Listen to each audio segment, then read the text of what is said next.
Skupinka mladých z Prešova sa rozhodla stráviť veľkonočný pondelok spoločne. Vybrali sa na výlet na Šarísky hrad. Šibačka pochádza už z polovice 20. storočia. Najčastejšie sa šibe korbáčmi z vrbového prútia, ktoré je symbolom jarnej prírody. Ich dotyk omladzuje, prináša silu a krásu. Tak veľkonočný výlet má veľmi dlhú tradíciu a chodia na ňo Salesiani aj mladí, aj salesianská rodina už dobre 10 ročia. Toho roku je trošku menej početný, pretože od rána bola zima, tak sa trošku zľakli, aby neochoreli deti, ale je to perfektná atmosféra.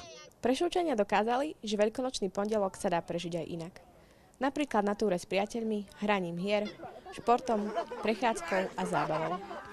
Najlepší olievač má byť jednoznačne mokrý.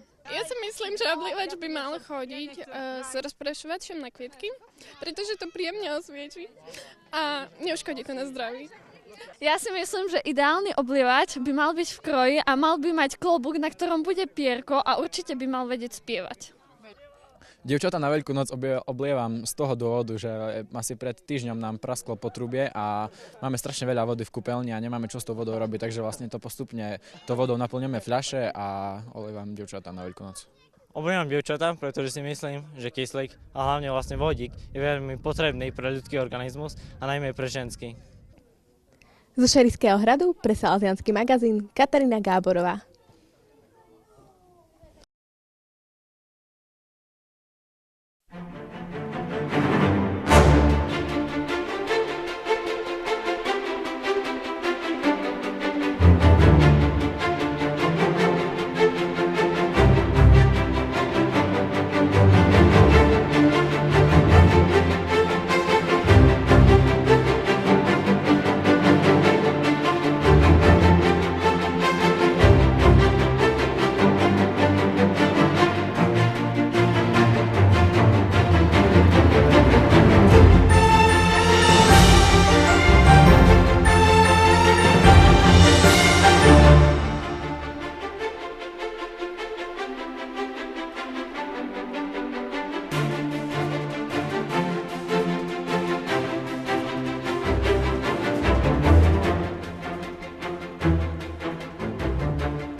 Počujeme sa?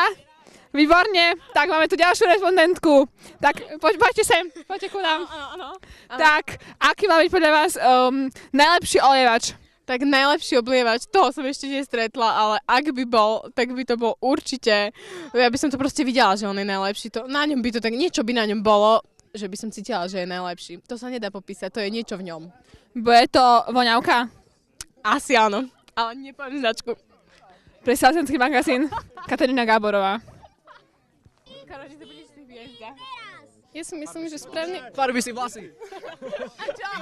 Chcem povedať niečo rozumné a pekné.